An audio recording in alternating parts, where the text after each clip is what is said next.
Good morning, Nottinghamshire Badness fans. Well, by popular demand, I've been asked for more information on the Pashley Pronto e-bike conversion that I did. People have asked about the process of the conversion, and people have asked how the bike rides. So, let's have a look at the conversion. It's a bafang 250 watt 36 volt mid-drive motor conversion with a 44 tooth chain ring, which is driving a 22 tooth sprocket on the Sturmey Archer 3-speed hub. So, first questions asked normally about these conversions with these mid-drive motors is, with it having Sturmey Archer gears, obviously you have to stop pedaling to change gear. When you do stop pedaling, there's a slight duration between the motor sensing your stop pedaling and the motor disengaging. All you have to do is just wait momentarily to change gear. You can feel the gear. I mean, the gears are really quite easy to change on Sturmey Archers. If the motor's still driving, you can't change gear. You can get an inline switch that goes into the gear cable, which senses any slack within the gear cable, and that cuts out the motor. I haven't fitted that. I do have one. I don't feel the need. And also, obviously, when you're riding in third gear, the gear cable doesn't particularly have any tension on anyway, so I assume there's going to be a difficulty in the sensor sensing the tension and the retention of the cable as you change gear.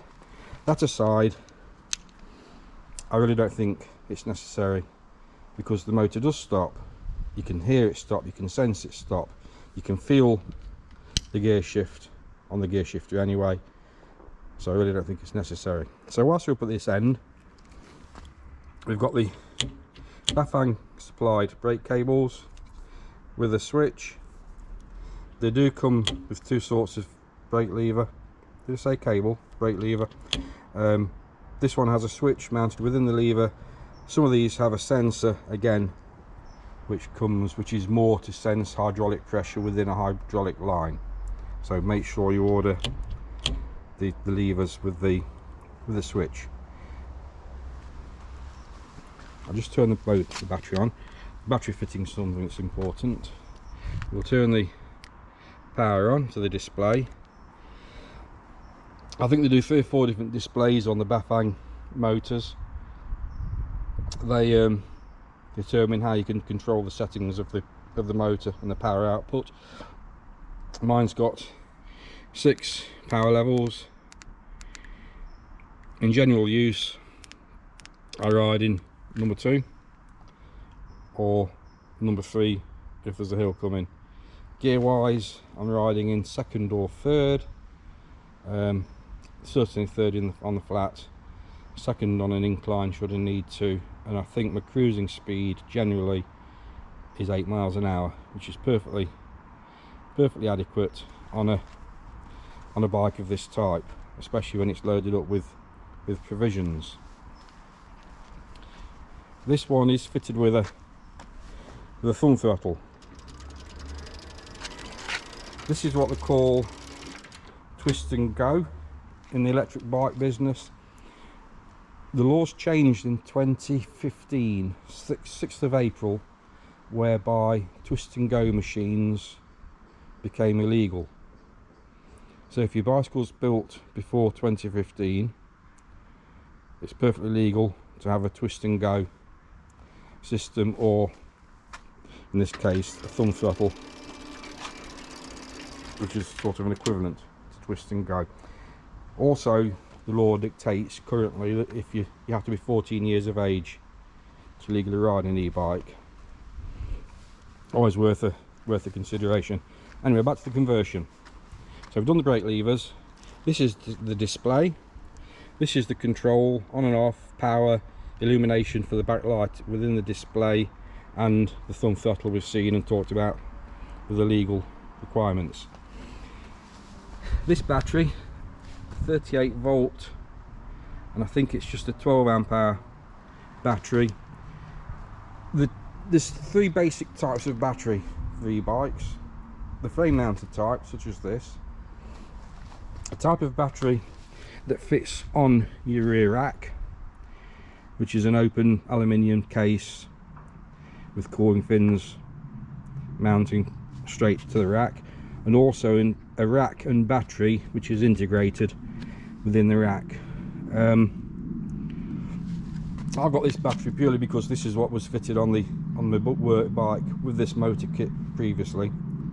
It covered 1,000 miles on that bike, towing a trailer, carrying work tools and other stuff, and used absolutely to its maximum power output most of the time with derailleur gears. It was actually a Mongoose Crocodile X Center Parks hire bike.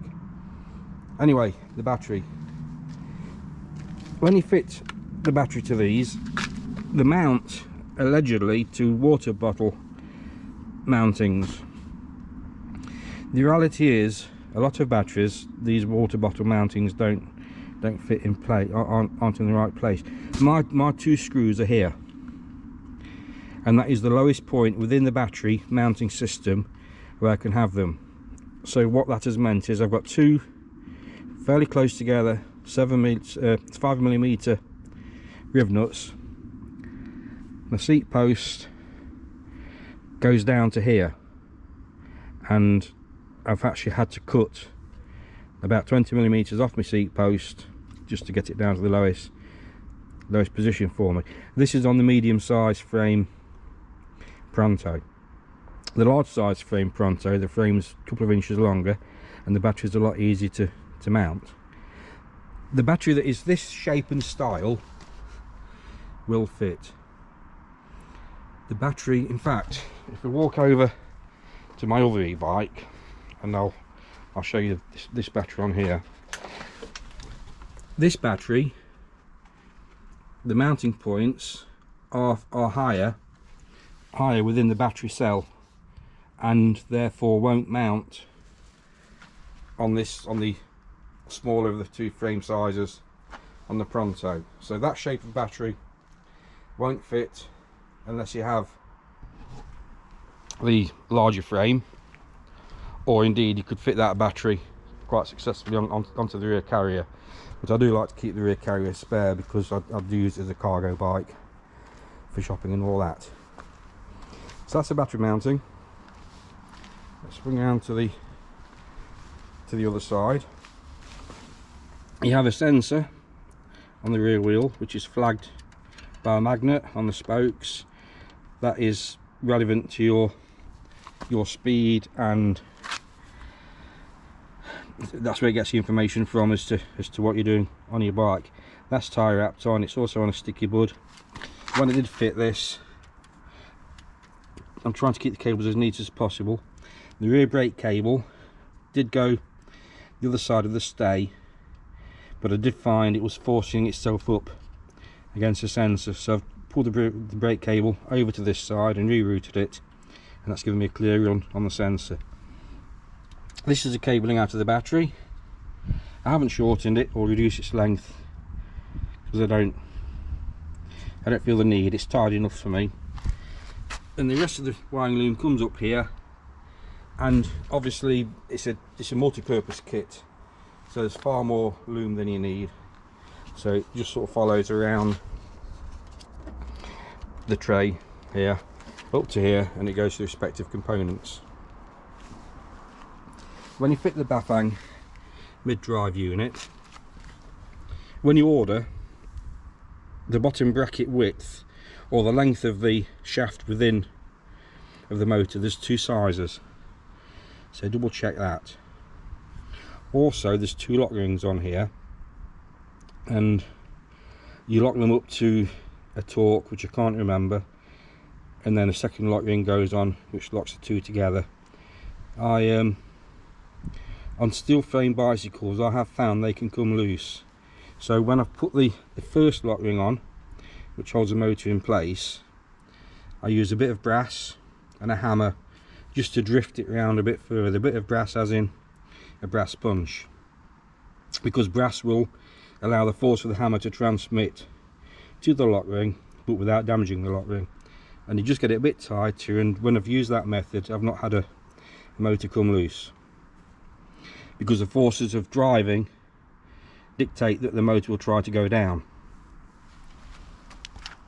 So that's about all I can tell you about the installation. So I guess we'll try to go for a little ride, because I was asked how it does ride, or its rideability. When the motor kit was on the Mongoose, using it for work, carrying for trade stuff for bike tours and that, it'd give me probably a range of 28 to 30 miles. But I've noticed since it's been on a 3-speed, the range is down to, I'll be happy to do just over 20 miles. Anything over that, I think it will be pushing the battery to the limit. If you can ride this bike for 20 miles, you're doing well anyway, because it is what it is. It's a Pashley Pronto heavy delivery bike, and generally certain half of its life, on the return from the shops, it's loaded up with all my shopping needs. So we go for a little ride. Level 2, second gear. I will use the thumb throttle just to set off on this occasion, and that's it. That's set off with the thumb throttle, and away we go. If you look down here, you see the motor. When I stop pedalling, it's not long before the motor stops. Little bit of follow through on the motor. I just change hands with the camera, so pedal away, change gear, no problem, change gear, no problem. You just feel, if you're pedaling and you want to change gear, you just feel the gear shift gets a little bit heavy. Wait for the motor to stop, change gear, and you're away. Just let this car go. Again, we're doing, according to this, we're doing 10 miles an hour. I think it does read a bit high, but not much. I know, like for like, when this is doing 12 miles an hour, I think Komoot's saying I'm doing 11. So I don't really know how accurate it is, but it's certainly accurate enough for what we're doing. So there we go, we pedal along, second gear, level 2, and that is just helping me put it into third gear. The bizarre thing is, now I'm getting more assist, so my effort has been reduced now for cycling by, I would say, 50%, and that is all to do with the speed of your pedal, or your cadence, whatever they call it in technical garbage. So generally you ride in third gear. You can up the power. I just pressed, I'm sorry, a bit bouncy. I'll just up the power there to level 3, and it's sailing along lovely, pedaling away. I hope you can see what I can see. Motor stops, you can change gear. That's into second. Wow, that is absolutely zero effort now pedaling. 8 miles an hour on the flat. Third gear. So I hope that's been helpful. It's not a cheap option having a conversion. If you can call, I don't know what cheap is. Motors about £350. The batteries 100 and, I don't know, probably £200. I can't actually remember.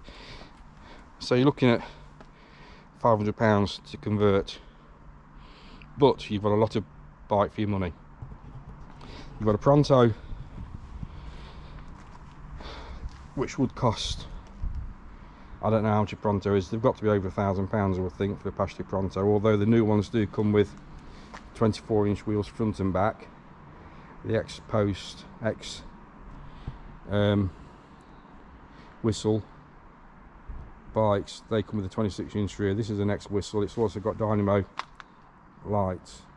The new bafang motors come with a cable and switching for electric lights, which is going to be useful.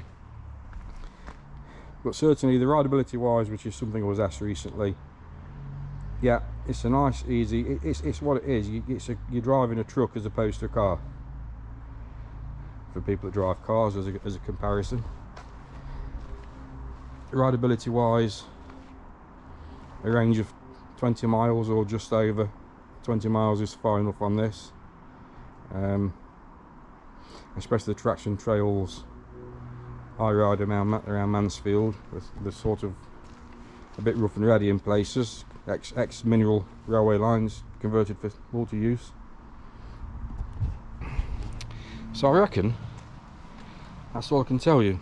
But what I would like to say is thank you to the guys and gals that have commented on my videos. I find that really humbling that you know, people are taking on board what I show and get some useful information out of it. I really do find it very humbling, and it's always delightful to read stuff that people put.